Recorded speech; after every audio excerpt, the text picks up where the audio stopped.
बिस्मिल्लाहिर्रहमानिर्रहीम। अस्सलामुअलैकुम दोस्तों, असी लिखाई जी शुरू की नस्ता लीग उर्दू। उस तो इलावा दोस्तों की फरमाइश है कि इंग्लिश भी करानी चाहिए है।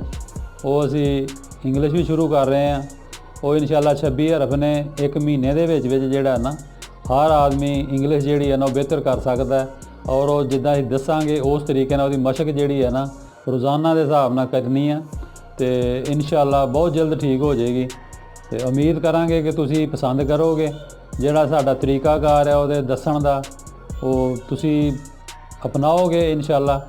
तो कोशिश करांगे कि इनू होर अच्छे तो अच्छे तरीके दसिया जाए। रहमान-ए-रहीम।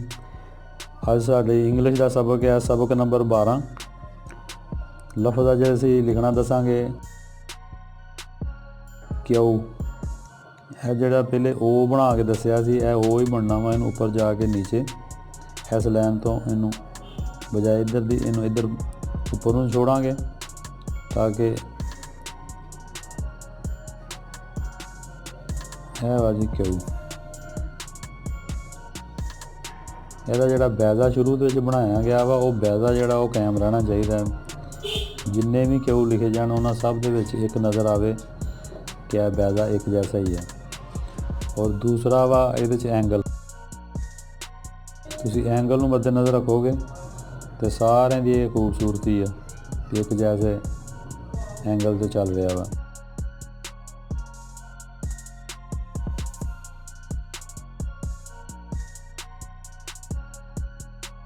एक सफ़ा जोड़ा ना जी कम अज़ कम एक हरफ का जोड़ा वो मशक जी है वो करनी चाहिए है।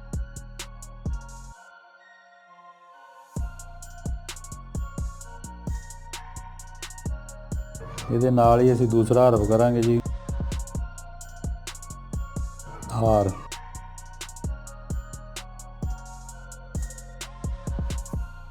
इन्ने फासले पे लैन वही है जी असी शुरू लगाई सी उस एंगल में मद्देनज़र रखना और बिल्कुल सीधा लैके इस कोने ना टच करके उपर नूं छोड़ना।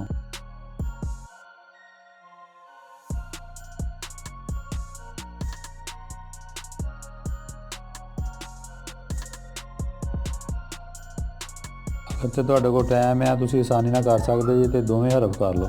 अगर नहीं हो सकते तो एक हरफ जोड़ा रोज़ाना एक कर लो और फिर भी एक महीने के जी है ना जी इंग्लिश जी है ठीक हो जाती है।